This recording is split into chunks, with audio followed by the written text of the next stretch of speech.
So we're at the Freestyle Super Bowl in 2012. So my first question is, what is your name, where do you live, and how old are you? My name is Dennehy, aka Dan the Man in the freestyle scene. I'm 21 years old and I live in Dublin, Ireland.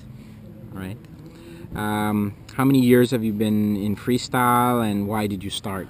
I've been in freestyle since the start of 2008, so over 4 years at this stage. And I started when I saw a video by a guy called Soufiane Touzani from Holland, who was one of the pioneers. I saw his video on YouTube, and I was like, wow, that's crazy. So I just got my ball, went to my back garden, and just tried to land the tricks.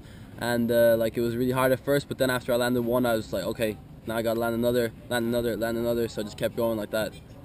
All right. Tell me about, the tricks that, you're known for, or that you really specialize and love. I'm pretty known for a trick called 360 around the world. I didn't invent it or anything, but I do it a lot, and a lot of people don't really do that trick, and it's pretty eye-catching because you have to like turn around 360 and go over the ball. So that's one I'd be like pretty known for, definitely 360 around the world. Okay. Tell me about the four styles of freestyle, and what they represent and what you think about them. Sure. Well, we have lowers, which is just doing tricks while you're standing up, sort of in the most normal like position. Then sit downs is like sitting down. Uppers is with the upper part of your body. Then we have ground moves, which is just like on the ground, but that's not really a part of freestyle in my opinion. A lot of people would say it's not as well. There's only a couple of people who would really class it. But the thing is, like, this day and age, the boundaries are very blurred between the four styles, because in the space of 5 seconds you can do a combination that will just include every single style, and you can't really call that. You don't even know what to call that combination. Was that uppers? Was that lowers? So I think this day and age, people are so good that it's just like freestyle. There's not really any like categories. You can't put it into any categories right now, but that's how it started. How do you think of a trick or see a trick, and how do you what's the process for you to learn it and master it? Well, if it's a trick that I saw someone else do on a video, for example, or something, I'll just watch the video and be like, okay, I have to do this. Just sort of study it and try it. Maybe if it's something a bit more acrobatic, I might try it without the ball first and see if I can just get the movement. Then I'll try to incorporate the ball. If it's something I just came up with myself, like maybe I saw like a hip-hop dancer or a b-boy or something doing something, and I said, okay, I could do that with a ball, like something similar, then I'll just kind of try that, like by trial and error. Be like, okay, now I'll do it this way, maybe I'll do it this way, hold it with my left hand instead of my right hand, it might be easier, just kind of that kind of stuff.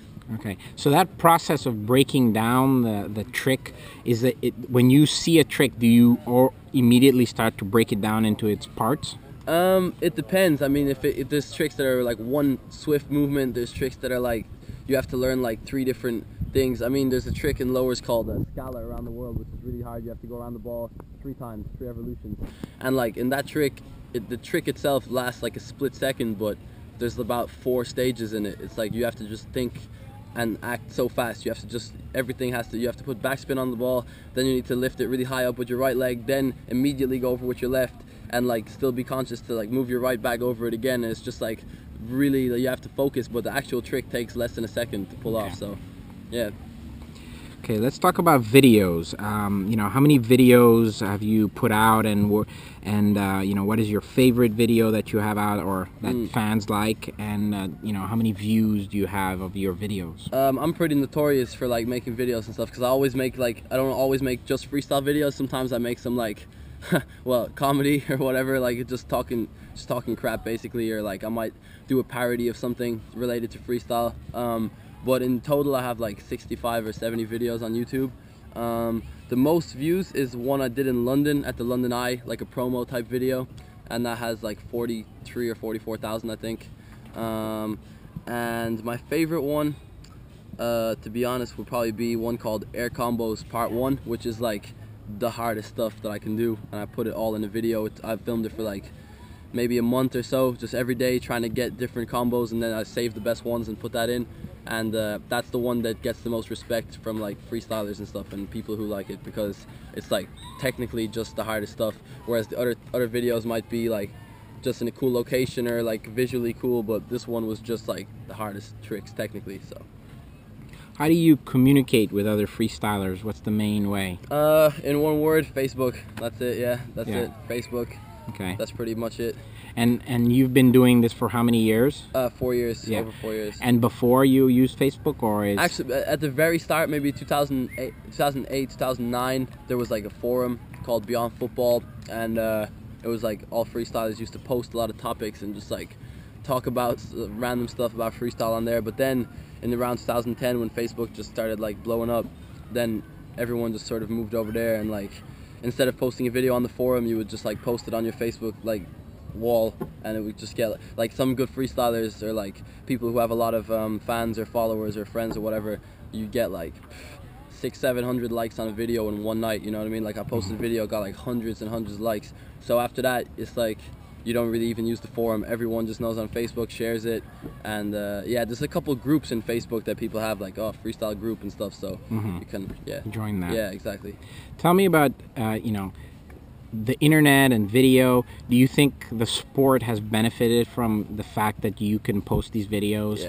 Yeah, I mean, freestyle wouldn't even be alive if it wasn't for the internet. That's the truth, like, because the chances of you seeing it like on the street or something, well, now you might, but like back in the day it was very rare. Like you wouldn't even meet someone like who did freestyle. So if the internet wasn't there, no one would know, like no one would be trying new tricks, because you have to, the thing is like to get the level of freestyle higher, people need to copy each other's tricks to get to their level, and then other people need to make new tricks, and it just needs to keep growing like that. So the internet's the only way that really made that possible.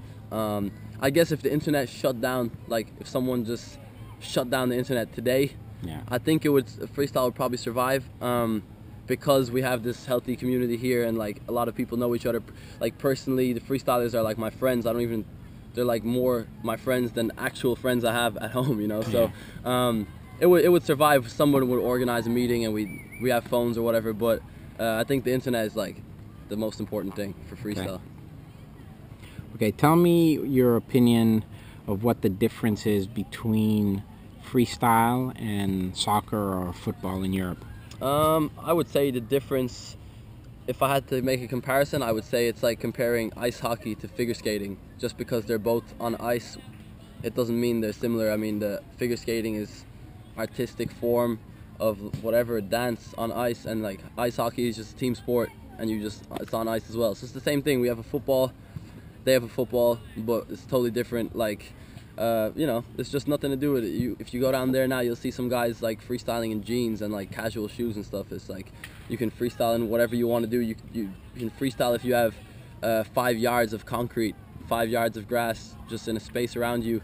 It doesn't even need to be like perfectly flat or anything. You can just have your own ball. You don't need anything. Just free. It's just expression. It's an expression of yourself, basically. Did you originally play soccer, and did you find it limiting in some ways, or why did you move potentially? Yeah, I originally did play soccer since I was a kid, like really young, and I still like soccer a lot. I still watch a lot of soccer. I still play every couple of weeks for fun with my friends, just you know, in a like pickup match or whatever.